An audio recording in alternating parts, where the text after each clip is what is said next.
Hello everyone, आज की video में हम लोग देखेंगे भारत की खोज का दूसरा चैप्टर तलाश का हिंदी एक्सप्लेनेशन। तो चलिए देर ना करते हुए वीडियो को शुरू करते हैं। इस पाठ में पंडित जवाहरलाल नेहरू जी ने भारत के बारे में अपने विचार को व्यक्त किया है। वे प्राचीन भारत की विशेषताओं पर प्रकाश डालते हैं। वे यह समझने की कोशिश करते हैं कि क्या वास्तव में भारत ने अपनी शक्ति को खो दिया है। वे इस बात पर विचार करते हैं कि आधुनिक विश्व में भारत का स्थान क्या है। वे बताते हैं कि भारतीय सभ्यता 5-6 हजार वर्ष पुरानी है। उसका सांस्कृतिक आधार इतना मजबूत है कि इतने वर्ष में भी वो आज तक हिला नहीं। वे भारत की चर्चा करते समय लोगों को बताते थे कि इसका नाम भारत क्यों पड़ा और किस चीज़ पर यह आधारित है। वे लोगों से पूछते थे कि उनके लिए भारत माता की जय का क्या आशय है। उन्हें भारत के पहाड़, खेत, जंगल, नदियाँ और जनता सबसे प्रेम था। वे कहते थे कि भारत में विविधता तो है पर साथ में एकता भी है। उन्होंने पुराने स्मारकों को देखा और हजारों वर्ष पुराने पर्वों को भी देखा जो भारत की महानता का गाथा गाता है। लेकिन भारत तकनीकी विकास में अन्य देशों से पिछड़ा रह गया। भारत में आबादी और गरीबी जो है ये धीरे धीरे दिन प्रतिदिन बढ़ती गई। दोस्तों, ये इसका एक शॉर्ट फॉर्म में हमने समरी बताया है। अब चलिए देखते हैं एक्चुअल में ये जो तलाश पाठ है ये क्या बताती है। सबसे पहला टॉपिक है भारत के अतीत की झांकी, यानी कि भारत में जो गुजरे हुए समय हैं उसके बारे में हम लोग जानते हैं। इसमें हम जवाहरलाल नेहरू की सोच के बारे में देखेंगे कि वे भारत के बारे में क्या सोचते थे। वे सोचने की कोशिश करते थे कि भारत में क्या खास है और भारत में क्या खोज करनी चाहिए। जवाहरलाल नेहरू प्रश्नों का उत्तर जानने की कोशिश करते हैं कि आखिर भारत है क्या। वे एक बाहरी नागरिक के तौर पर यह जानने की कोशिश करते हैं कि अगर कोई बाहरी व्यक्ति भारत में आता है तो वह इसे किस नज़र से देखेगा और भारत के प्रति उसका क्या छवि होगा। जवाहरलाल नेहरू अलग अलग जगहों की भी जांच पड़ताल करते हैं और भारत के विषय में जानने की कोशिश करते हैं।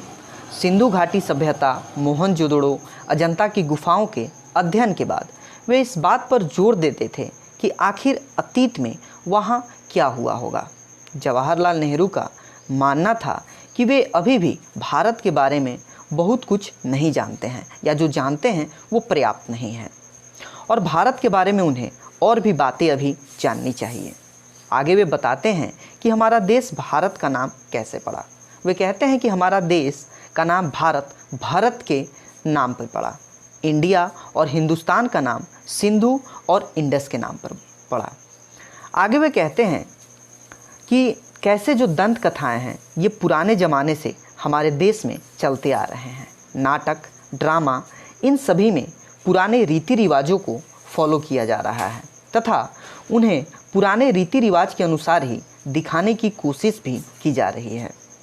जवाहरलाल नेहरू अलग अलग जगहों पर घूमते रहे और वहाँ के लोगों के बारे में जानने की उन्होंने कोशिश भी की और समाज के गरीबी, अमीरी और मध्यवर्गीय परिवारों के बारे में भी उन्होंने जाना और बहुत कुछ उनसे सीखा भी।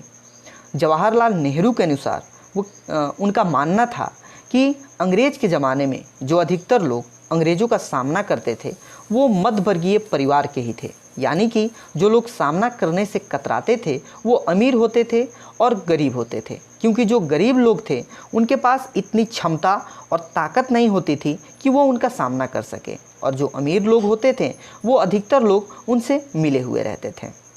आगे नेहरू जी बताते हैं कि शुरुआत में आज से लगभग 200 साल पहले हमारा जो देश था यह सभी देशों में शीर्ष था, यानी कि ऊंचे पद पर था।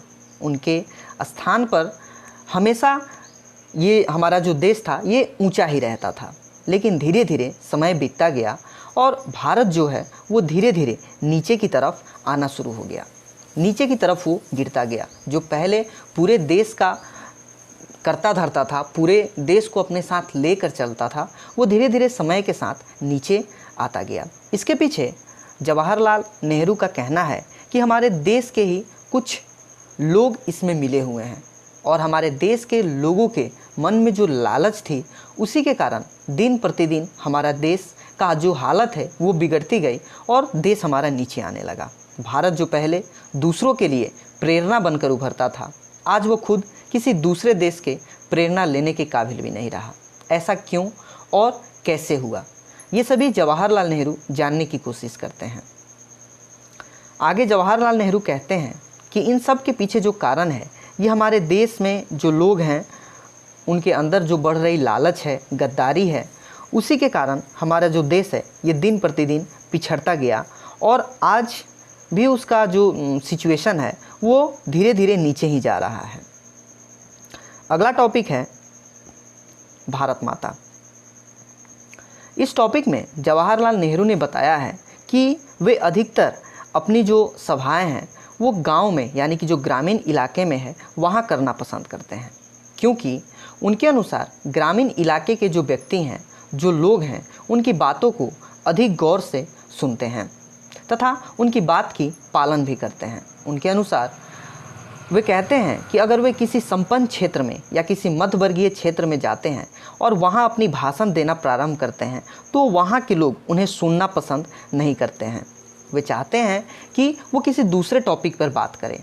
जवाहरलाल नेहरू हमेशा ही गरीब तबके के लोगों के पास जाकर अपनी बातों को बताने की कोशिश करते हैं। वो गरीबी, कर्ज, स्वार्थ, जमींदार, महाजन, लगान, टैक्स इत्यादि के बारे में उन लोगों को बताते हैं तथा समाज के रीति रिवाज के बारे में बताकर उन्हें जागरूक भी करते हैं।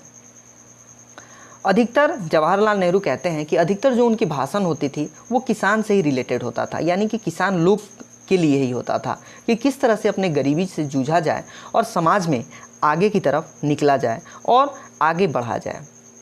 आगे जवाहरलाल नेहरू कहते हैं कि एक बार वो किसी भाषण को संबोधन करने के लिए जब पहुंचते हैं तो जैसे ही वे वहां पहुंचते हैं तो लोगों के बीच भारत माता की जय की गूंज प्रारंभ हो जाती है।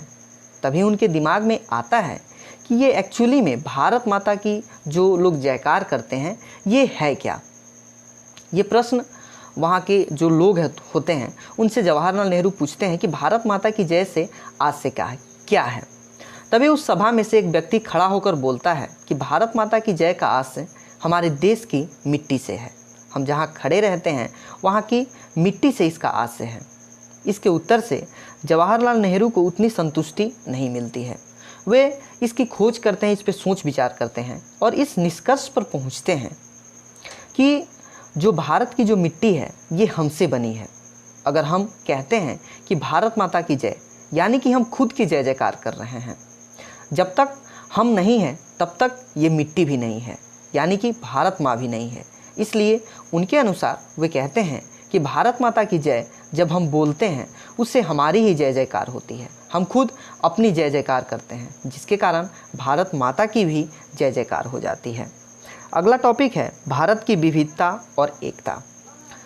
भारत की विविधता और एकता में जवाहरलाल नेहरू बताते हैं कि हमारा जो देश है ये चारों तरफ अलग अलग है।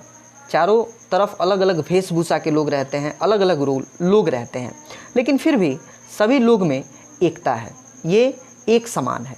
सभी लोग चाहते हैं कि वो मिलजुल कर रहें और साथ में रहें। जैसे पुराने ज़माने में यह अधिकतर देखने को मिलती थी तथा हम देखते थे कि जो भी लोग कहीं भी चले जाते थे वहाँ आपस में सभी लोग मिलजुल कर रहते थे। ये चीज़ हमें आज देखने को नहीं मिलती है। जैसे जैसे समय बीत रहा है हम आधुनिकता की होड़ में एक दूसरे से आगे निकलने की कोशिश कर रहे हैं और ये जो हमारी पुराने जो रीति रिवाज हैं ये लगभग ख़त्म होने के कगार पर पहुंच गए हैं। लेकिन पुराने ज़माने के सभी लोग मिलजुल कर एक ही साथ रहा करते थे, चाहे वो किसी भी राज्य से हो, किसी भी दूसरे जगह से रिलेटेड हो, उससे मतलब नहीं होता था। सभी लोग साथ में ही मिलजुल कर रहते थे, यानी कि पहले कहीं भी लोग चले जाएं तो उन्हें अकेलापन महसूस नहीं होता था। लेकिन आज जब हम किसी एक राज्य से अगर दूसरे राज्य में भी अगर चले जाते हैं तो हमें अकेलापन महसूस होता है। इसी तरह वे आगे बताते हैं कि अगर हम अपने देश को छोड़कर किसी दूसरे देश में चले जाएं तो हमें वहाँ थोड़ा सा अपनापन महसूस नहीं होगा, लेकिन कुछ समय अगर हम वहाँ बिता दें तो वहाँ के लोगों के साथ अगर हम लोग घुल मिल जाएं तो वहाँ भी हमें अपनापन महसूस होना प्रारंभ हो जाएगा, क्योंकि धीरे धीरे हम भी वहाँ के लोगों के साथ मिल जाएंगे और उनके अनुसार ही ढल जाएंगे। अगला है जन संस्कृति। इसमें जवाहरलाल नेहरू ने लोगों के बारे में बताया है तथा वो इस बात पर जोर देते हैं कि किस प्रकार से हमने अपनी पुरानी सभ्यता को और संस्कृति को आज भी बरकरार रखा है। वे कहते हैं कि हमारे देश के सभी लोग हैं उनकी जो इस रीति रिवाज को फॉलो करते हैं, सभी लोग एक ही जैसे हैं और एक ही ख्यालात के हैं। ये पुरानी संस्कृति से मिलते जुलते हैं। हमारे देश के मध्यवर्गीय लोग हों, गरीब लोग हों या अमीर लोग हों, जब भी वो कोई पार्टी फंक्शन करते हैं या कोई शादी विवाह करते हैं तो पुराने रीति रिवाज को ही फॉलो करते हैं। ऐसा नहीं है कि कोई खुद से अपने मन से किसी दूसरे रीति रिवाजों को फॉलो कर ले, ऐसा बिल्कुल भी नहीं होता है। हम लोग सिर्फ अपने पुराने रीति रिवाज से आज भी जुड़े हुए हैं, अतीत से आज भी हमारा संबंध है। जवाहरलाल नेहरू के अनुसार हम पुरानी कुछ जो अतीत चीज़ हैं उनसे मिलजुल कर आज भी चल रहे हैं, लेकिन कुछ ऐसे भी जो चीज़ें हैं जिसको हम लोग बिल्कुल भूल रहे हैं। हम आधुनिकता की इस होड़ में पुराने अतीत को, कुछ चीज़ों को हमने खो दिया है और हम उसे आज अपनाने से कतराते हैं। आधुनिकता के इस दौर में हम उन सभी से हिचकिचाते हैं और चाहते नहीं हैं कि वो जो पुराने रीति रिवाज है, जो हमारे अतीत हैं, वो फिर से हमारे वर्तमान में आ जाए। तो दोस्तों, यह था इस चैप्टर का शॉर्ट में एक हिंदी समरी। तो इस वीडियो में बस इतना ही। मिलेंगे अगले वीडियो में, तब तक हमारे चैनल पर बने रहिए और हमारे वीडियो को देखते रहिए। धन्यवाद।